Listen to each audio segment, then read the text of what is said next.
You are listening to episode 17 of the Mom on Purpose podcast. I'm Jess Cannell, and today I'm talking with Tracy about teaching our kids to cook. Welcome to Mom on Purpose podcast. If this is your first time listening, thanks for coming. The Mom on Purpose podcast is produced every week. Come back often and please subscribe in iTunes. All links and materials referenced are in the show notes, which you'll find at momonpurpose.com. Every Mom on Purpose episode begins with a quick mom verse. Today's verse comes from 2 Corinthians 12:15. It's the Apostle Paul writing to the Corinthian church, and he says, "I will most gladly spend and be spent for your souls." When I read that, I thought, wow, that ought to be our perspective as moms. Paul often had a very fatherly love for the churches that he had poured into. And I think it's a great model for us as moms because we are making disciples in our home. Each day, we are spending ourselves, and what an attitude for us to aspire to. Because I don't know about you, but I can get to the end of the day and feel spent, but I don't always have this attitude, but I want it. I want to be able to say, I will most gladly spend and be spent for your souls. Today, how could you take that attitude into your heart and let it sink down into the ways that you're giving and serving your children and your family? I think it would be a blessing for all of our families if we had this sort of attitude in our homes each day. All right, Mom on Purpose listeners, let's jump into part 2 of my interview with Tracy Grossman. So then I've loved our conversation so far about the practical elements of actually getting food on the table, but I kind of want to talk to you about a different aspect of it, which is why then, if it's a ministry that we can take on, a daily thing that we can embrace and love our family through, what is wrong with the June Cleaver approach of mom doing everything all herself? Well, I think this is something that's really, I don't know if this was something that in our generation really felt like, I know my mom in a lot of ways felt like she needed to do it all herself. And I don't know if that came from her mom, like if this was part of that generation. Like you said, a June Cleaver, like a good mom does everything and is putting the pie on the table for herself. And that, I think just as much as a meal is a conversation, making a meal can be a conversation too. And just that time that we can spend in the kitchen. Last night we had music going and we were dancing with my 6-year-old, and that is a blast. So, it's after a long day of hard, which often happens. It's nice to relax a little bit and smile a little bit and enjoy our kids doing something different. But, beyond that, we want to send our kids into the world ready to cook. I want them to know how to make a soup and that it's not stressful for them. I want them to know how to peel a potato and, stir fry some rice or whatever. I would love it if they would go into the world ready and prepared and feeling confident in that area so that they can bless their families without the stress. It's funny you say that because about 3 or 4 years ago, I felt that this was the right school year for us to learn about nutrition. And so in my head back then, I thought, okay, great. Well, let's just not learn about nutrition. Let's learn about cooking too.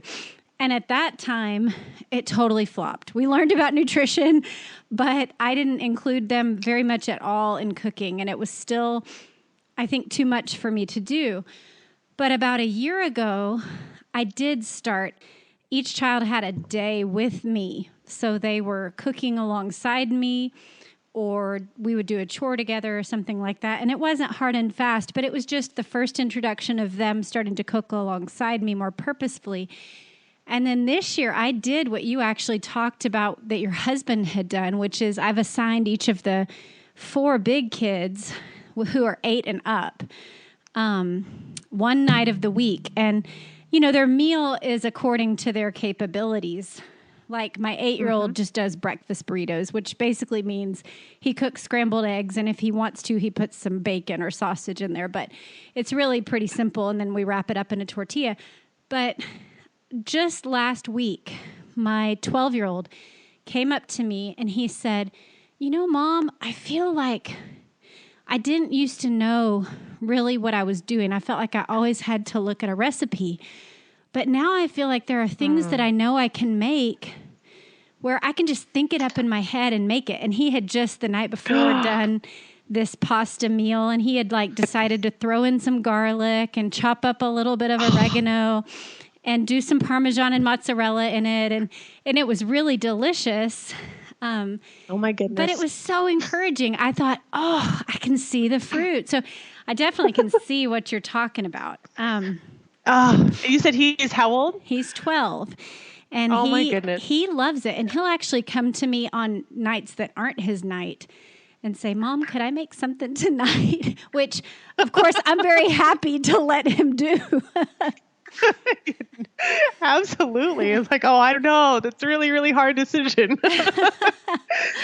Well, how has that looked in your house? How has including them in meal preparation happened in your home? A lot of it, I think we get to this whole all or nothing. And I think we get I know that like you're talking about the first year when you're like, okay, this is the year we're going to I think we get very much like that, especially as homeschool moms, because we're like, if I can have a curriculum, or make my own. And I think it's looked when it's been successful for me, it's been a lot more like, the 6-year-old comes in and, hey, can I help you with something? And I look through what I'm making and I think, yeah, you could probably learn how to shred some carrots or peel some carrots or something that's just very small, very contained. I don't have to watch over them after I've taught them. You put the peel away from you and watch out for knuckles and stuff, Right. And then I actually have assigned more out of sanity necessity. Each of my kids, we have a rotation for meal helpers. And so a meal helper is like they're in charge of that meal. And that looks like setting the table or clearing the table. Or if I want, if I can have them help with making a soup or, depending on how old they are, the meal helper really could be making most of the meal. The younger they are, it's like, they're like my sous chef, to their ability. And it's just working them up into that and making it more of a thing that we're around them to do, versus I'm in the kitchen and everybody else is out doing their own thing. And part of it is just my own discipline, because it's very easy for me to just do my own thing. And it's harder for me to say, come and be part of this. You know what I mean? Because it means I'm slowing down. So it's like, it's a goal that I want. It's where I want to go, but it is a discipline to have them around, because I'd much rather pop a podcast in my ears and do that, a lot of nights. Yeah. It is. I think that's a real challenge, especially for those of us who are home with our kids all the time. There's already this sense of like, I've given you hours of my day. I've given you my patience through the math lesson. I've trained you in this, that, and the other. So what, I know that's one challenge for sure. What challenges and what blessings have you seen from letting your kids help? Yeah. Well, and I would say to that, if I have a day that I feel like that, where it's like, oh my goodness, I just say, you know what, I'm going to cook tonight. Like, I think we need to relax a little bit more and not make such a law of like, it's Thursday, I know you have to cook. Like, I want my time with my kids in the kitchen to be joyful. And I think that is something, watching my husband and understanding, like, he is such a goofball that he loves trying new stuff. And so he'll look up German recipes and he loves to like learn how to make sauerkraut. He's always just, let's try something new. Let's see what this is like. And so when it's him cooking, he'll turn on, the German folk music and shred cabbage with them, and they're all just having a blast. And I am not like that. I'm much more like, I want to make this kind of bread because I know how to do it and I will do it 100 times. But one part of that he's shared with me that has caught on is when I'm with my kids in the kitchen and when we are around food, I want it to be a joyful thing. I want it to feel like the blessing that it is that God's given us, that really food is a gift. And I want them to feel like that when we're cooking it, when we're feeding people, when they're being fed, all of that surrounding it as being a feeling of abundance and blessing rather than, oh my goodness, I can't shred this carrot the wrong way or mom is going to give me a hard time. You know what I mean? So if I feel like that in general, I will just give myself the grace to put in a podcast and not teach that day. You know what I mean? So I guess that would be my one caution on rules for yourself. I really like that. I probably needed that rebuke because I am not always apt to see it as, like you said, I love that. Like the food is an abundant blessing from God and we should treat it that way. That's a good reminder for me. Well, okay. So this kind of goes into the next thing I wanted to talk to you about. What is a mom to do if she starts having her kids help? Maybe she's even taking on this vision of like, this is an abundant blessing from God. I want to minister to my family. I want to nourish their souls. And then she finds out that it raises all sorts of discipline issues and her kids are acting out and it becomes frustrating and it becomes a parenting moment. What do we do at that point? Well, I think it's more challenging in the kitchen because you can be around hot stoves and stuff. So I think there's certain things that are just practical, like don't cook anything on high, and things like that. Because if you do need to discipline, like it will just magnify the stress if you're like, and now I burnt dinner, so keeping things like cook them on medium because there's a lot more play in medium. Really work the kids into doing more and more complicated or dangerous things. So like maybe don't start out with the butcher knife, but don't shy away from it forever. Like I think sometimes we get where, the only thing we'll let them do is sort peas or something, that's just so some of those things, but also not filling the kitchen with kids. We have 6 kids. It's very easy for me to start with 1 and end up with 5 in the kitchen. And that's totally overwhelming. So it is, part of assigning their nights is like, okay, well, you guys can go do this while I do this with them and trying to keep it more low key just by the nature of people, the number of people. Yeah. Which flows right along with like, for me, not everybody's different, but for me, I used to listen to the radio while I would work in the kitchen and I cannot have any other noise while there's kids around. That's totally stressful for me. So learning that stuff where it's like, no, just that, just the noise of the kids is enough. Yeah, because each one adds a new layer of things that your brain is trying to sort out. I'm trying to sort out what ingredients to pull out, how hot to turn on the pot, how to get this child up to the counter, whether or not to let them do this task. And now I'm also trying to learn something from this podcast, and it's too much. It is true. Well, and that's a really good point too, Jess, is, the recipes we decide to cook with our kids probably should be ones that are pretty simple. I know that's one thing, like when I was working on simplified breakfast and lunches, I remember thinking, like, I never make muffins, ever. I love muffins. My mom made blueberry muffins in the mornings. It was one of my lovely memories of growing up. But it totally stressed me out just because I had to very carefully read the recipe, carefully remember all the ingredients. And that's too much in the morning. I can't think like that. And so it's way more forgiving than you think. And so when I did the breakfast, I was like, what would it take to make muffins? Well, I'd have to have that recipe memorized. And so I made it so that we could memorize it. It's simple enough. It's whole numbers. I don't have to think about it. And that, I think when you're having kids in the kitchen, it's very good to start with recipes that you feel comfortable with. Yeah. So you aren't like, oh my goodness, I totally forgot the baking powder. Now we just have bricks or whatever. It's a much, that helps a lot too with the stress. But and not to make it so that it's not a big deal to slow down and discipline if you need to, but try to keep it low key enough that you don't feel like you have to, I guess is how I would say that. Does that make sense? Like, yeah, it's true. I think part of my approach to life in general in this season of having kids is just to give us enough margin through each day. And that includes meal planning to where I know I have to build in time to stop and discipline children. That's just part of my life right now. And so if true. I have things so jam-packed that I've got to get meal out and then we've got to get to this place and then I'm going to be, what's going to go is the discipline of my children, because I'm going to think, I just don't have time. I've got to get the pasta done and I've got to get this and then we've got to get to practice and then blah, blah. But yes, I have to build in that time of margin. Truth?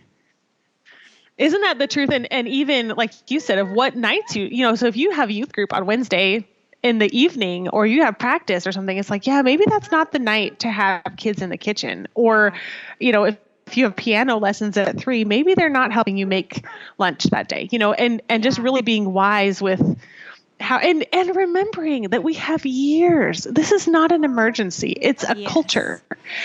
And I think sometimes we get on, at least for me, not everybody's like this, but for me, I get into a thing and I think, well, this has got to be done now. You have to learn how to make macaroni and cheese from scratch now. And so that's not true. There's years and years and years for them to learn that. And so if this isn't the day or season. And approaching it, as a season, like when all my kids were little, I did a lot more cooking from scratch. Number one, we needed to because of budget. Number 2, we lived overseas, and so I didn't have all the plethora of convenience foods. Yeah.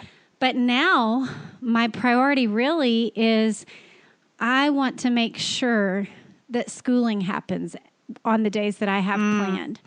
And that takes precedence over elaborate meal preparation. And so we've actually right now in this season, we're down to a 7-day rotation where we just do like every Tuesday is taco night and every Friday we make homemade pizza. And I've built in so that it essentially prioritizes the actual priorities of our lives so that I'm not drained from, tonight's the, stuffed chicken night. And now I've got to do all this hour and a half all afternoon long. And, I think that really gets down to, like we were talking about, even the decision fatigue of that system, such a smart system in so many seasons of life. It's one of the reasons that I love that simplified dinners, is because it's like, just get this list of ingredients, stock your pantry, and you don't have to think about it. It's not this huge hurdle that you're trying to puzzle everything together. It's like, no, that part's done. You just need to make sure that your pantry is filled. So when you go to the grocery store, it's not a huge process. You're just grabbing a few things that you need from this list. Yes. So you can make meals from it. Yes, absolutely. Such a big deal. And like you said, because really, time in the kitchen, my mother-in-law and I were talking, you can really spend all day in there. You really, really can. It is amazing how much time you can put into cooking. Yeah. Well, when we lived overseas, I actually calculated it out, and I averaged 3 to 4 hours a day just in meal preparation back then. Wow. And so that's why at certain points it was like, that's why I'm not getting much else done, because if I'm nursing the baby for X amount of time, and if we're going to the market, and if I have language learning, and then 3 to 4 hours a day, well, then that's my whole day, That's why the house looks the way it does, or whatever. Well, and then it becomes this all or nothing thing where you're just like, I cannot do this part of it. So yeah, it is figuring out where I can best, like, I love your idea of homemade pizza night. We did that for a number of months last winter, on Fridays, and that it's fun, but it's like, those are the great memories, and it's an easy way to use up little stuff in the fridge or whatever that you need. And it feels exciting and fun, even though it's just something really, for you, a simple, like, let's just keep this simple. Yeah, the kids love it, but it is really easy.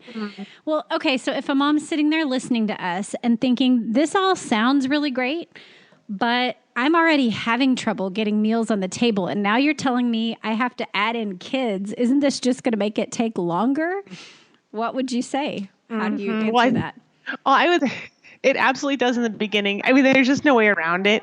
But if you start really small, it's amazing how much they can do in the end. I was thinking about that Bible verse that says, hold on, I'm going to look, Matthew 10:42. But it basically says, when the oxen are in, the stall's messy, but how much blessing it is to have the oxen, and it's the same way with our kids. If we have them in the kitchen, yes, it will be messy. Yes, it's work. Yes, it's more, but they're extra hands, and so I've got this 6-month-old and she's nursing. There's many days at dinner time where I am nursing a baby and trying to cook dinner. Yeah. And those extra hands of like, hey, would you crack some eggs into here? And hey, could you just start, browning this hamburger? Because we've had some of that time, I have that extra margin that I can pull somebody in that knows how to do things. It's really an investment over the long haul. It really is. A friend of ours, I remember we were in Hong Kong one time for Thanksgiving, and we did not live in Hong Kong. We were there for medical testing, and this family had us over, and the husband in the family was going to wash up the dishes after Thanksgiving lunch, and he invited our 2 boys, who were at that point 4.5 and 2.5, to come and stand up on a stool and help him. And as he came back out from the kitchen, he said, boys, thank you so much for helping. With your help, it only took twice the time. And I loved it because I thought that is the truth, that with little ones, it does almost double the time. But if you try to skip that step, you miss out on the fruit that comes later from being willing to take that double the time. Like you say, later you do have kids who can crack eggs in a bowl with no problem, or kids who can, if you say, you know what, could you get the pasta boiling so that I can nurse the baby and then I'll get up and make the sauce in a minute, or whatever. Having those investments, it really does pay off in the end. Well, and I think the other side of it that we don't even think about, I mean, that's just the very simple plus and minus hour time. But on top of that, of having kids who love food, that feel like it's a blessing and a gift, and are comfortable around it, like your story of your son who's just like, hey, I can make up some pasta for people. Well, now you have given him the gift of being able to bless other people with his cooking. And I have noticed that with my boys who are 11 and 9 right now, that when they feel like, hey, I'm making muffins for everybody and I will mix them up and I will serve, you can see they not only love being able to bless, but they also understand what they've been given when somebody puts a meal on the table for them. So they are so much less likely. Like when I burn something, they're much more likely to say, oh, that's all right, Mom. We love it a little bit on the toasty side. Like they are so gracious because they have been given that. They have been extended that same grace when they have maybe made something that's not the most amazing,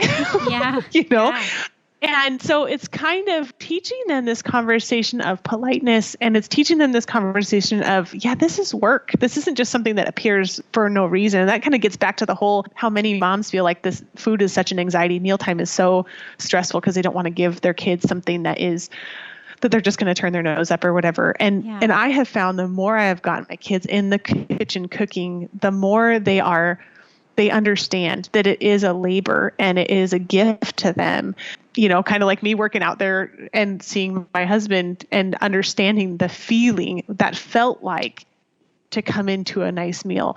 I think when they're in the kitchen, they understand what it feels like to cook. And so the more they can do that, the better they can have for process. So what's one specific action a mom could take to grow in this area or to learn more today?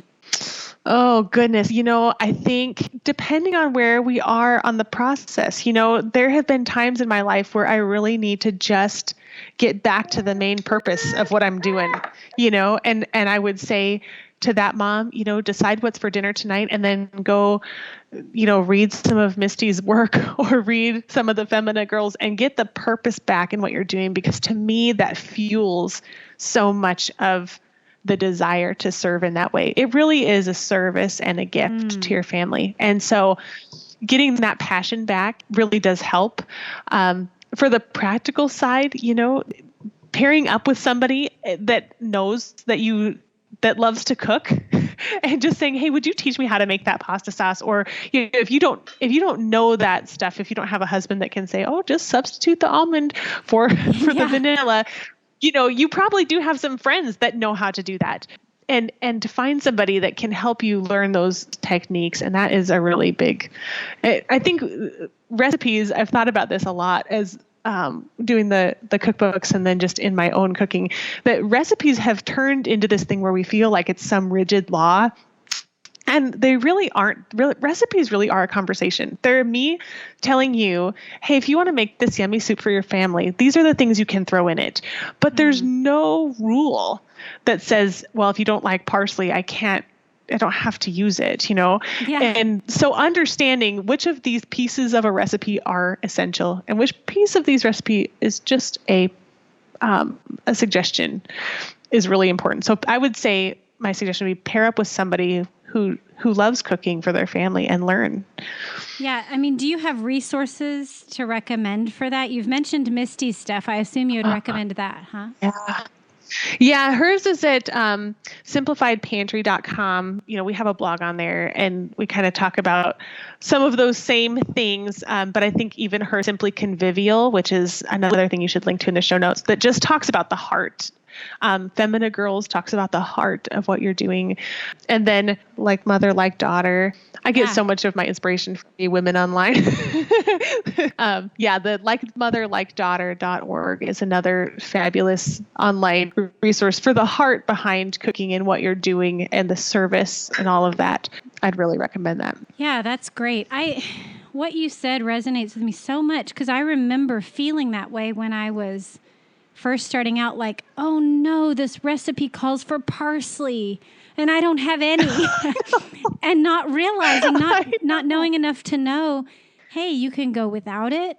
Or if you want to substitute dill or you want to try some other herb that you like, you can. Right. And it's totally fine. Right. Play around with it.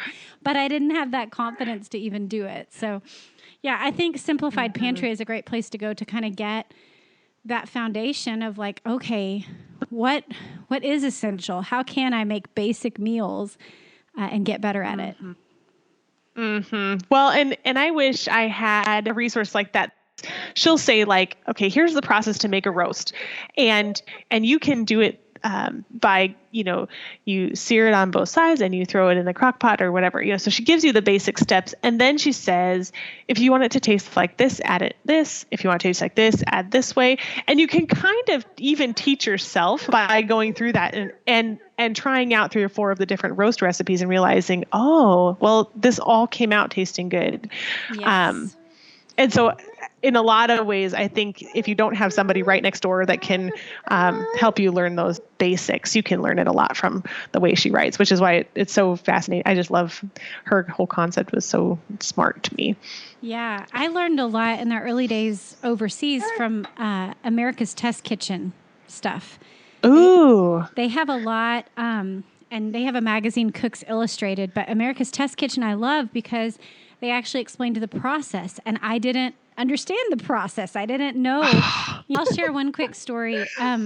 Before we moved overseas, that was a real area of weakness for me. I didn't know, I was like you described, like I thought even if a recipe called for chicken tenders that I needed to like buy them from the grocery store already cut up into tenders. Like I didn't even know how to take the chicken breast and slice it up into tenders. That's how, I just was not skilled. And I had this sweet older lady that said, one of the best pieces of advice I can give you is to always have one meal put away in your freezer just in case you end up with guests that are unexpected. And that was such like, okay, that's really simple. But little tips like that from women, I really appreciate that you mentioned reaching out to other women and seeing it as a way that we can be discipled, because it is a way that we can care for people around us and minister and welcome people in, have that hospitable attitude that the Bible talks about. But we have to learn the basics first. Yeah. And isn't that one of the main points of stress? Whenever I think, oh, I should invite this person or that person over, the first thing I think is, okay, well, is that over a meal? And do I even have any food? Yeah. And so, and going to those practical things, my mom-in-law, I talk about her a lot because we talk food a lot, and she mentioned she had this sweet older neighbor who said, well, if you're gonna make a pan of lasagna, always make two. Don't ever make one pan of lasagna, because if you're gonna go to the mess to make one, that's right, you might as well. And anymore, it's like, well, if you're going to make one, make four, because you're going to use that with all the kids. And, but how often I will cook one meal and just once, and I am so thankful when I make double. I just make a lot. If I make way too much and I can put stuff away, and that is hard to do these days with big kids. But just doubling anything or quadrupling anything. And that's a lot of how I survive many, many days, especially, infant days. And oh my goodness. Yes. Yeah. To do a lot of double cooking when you are expecting. Yes. You had mentioned in one of your blog posts that you used to put like 30 or 40 meals away before when you were living overseas. Yes. How did you do that? So I would do, for example, I remember I would make a list of the meals that I could freeze. And so I would do, for example, I would make a huge batch of chicken teriyaki sauce. And then I would freeze it in Ziplocs and stack them. But obviously, I wouldn't make the rice because overseas we had a rice maker. And actually, I just bought a rice maker that I'm so excited about because it makes life easier. Yes. But I knew if I can have the sauce, then no matter what state I'm in, I can have, Doug could just pop it in a pot, or even it was possible to just put it in a 9x13 pan at 300 and heat up the sauce and then push the button down on the rice cooker and know that dinner was taken care of. So I would do things like that. I had these little chicken pocket sandwiches that I would do. I can probably link to some of these. I would freeze a couple of pans of lasagna, but that takes up a lot of space. So I tried to stick with things that didn't take up as much space, but where I knew I could make a whole meal from it. Yes. And so those were the things that I would do, but I did that because I didn't have a church community around me to, bring meals or anything at that point. So it really was all on me. So I just kind of would, probably 2 or 3 months in advance, I would start like triple, quadruple batch cooking and put that stuff away. That's really smart. We did a Zaycon chicken. I don't know if you've ever done that before, but yes, I love it. Yeah, and you just buy it, and it's like 40 pounds of chicken all at once. It's not frozen yet. And my friend got that, and she said, well, you know what I do with it is I just make it into a bunch of freezer meals. And so she and I would do where we just took just the chicken breast, and we would put in like all the stuff to make chicken tacos, so you throw the corn and salsa and everything in and just seal it in a baggie. And then at least it's the idea, and Misty talks about that. So it's like the idea is 90% of the problem. If you just have the name, she wrote about, the reason the box in the pantry is so tempting is because it's the idea. You get it in there and it says chicken Alfredo on it, and then you can think, oh, we'll have that. So if you can just get some names in your freezer, it makes a huge difference. Because if you think about it, that's really what they're selling you. Very rarely is it the ingredients, it's the idea. So if you can solve that part of the process, you're halfway there. So that's so good and so practical. Well, thanks so much for being on Mom on Purpose. I'm really excited to have had you on. Oh, it's good talking with you. I always enjoy it. Well, today was all about your kids in the kitchen. Next week is all about your kids in the grocery store. Come back for episode 18, where I'll be talking with my friend Bethany about parenting our kids in public places. Thanks for listening to the Mom on Purpose podcast. For more information and all links and show notes, go to momonpurpose.com. You can make a huge difference in how many women find and benefit from this podcast. Please like Mom on Purpose on iTunes and take 2 minutes to leave a review. I'll meet you again next time to equip you to be a mom on purpose.